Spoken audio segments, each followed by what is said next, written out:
So, 66 Chrysler 300. Fixing the steering coupler, which fell apart. They're made out of rubber and deteriorate. So I bought one of these, two of these actually, stacked them together, and I cut a little disc of metal, drilled 4 holes in it. It's this here, the metal disc in the middle, and then the 2 discs stacked together. Just started to bolt it to the bottom part of the steering shaft. Gotta twist it the right way and then put the last 2 bolts through that way.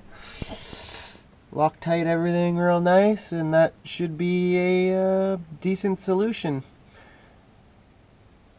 You can only get new old stock versions of this part, and I'm assuming they're probably already 20 years old and basically dry rotted and about to fall apart.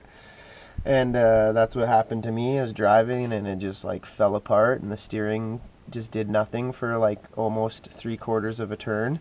So that's kind of dangerous. So what happens is the rubber dries out, and then just turning the wheel cracks it, and then you lose your steering basically. So there's supposed to be a heat shield on here, I believe, I've heard about. This car never had one, and I'm assuming that's part of the reason why it broke apart like it did. So to hopefully never have that happen ever again, we put the little metal disc in the center. So if these rubber things do crack apart and break apart, steering will get a little bit looser, but it's not going to be just free for all, like spin the wheel 3/4 of a turn and have nothing happen. This will at least, still always be connected no matter what. So that's just my little solution that I came up with, since you can't even get the correct part to go in there. Or if you do, it's like an antique thing that has no warranty. So, and I actually want to drive this car, not just look at it. So that's what I did. Guess I'll let you know later on how it turns out. Pretty sure it should be good.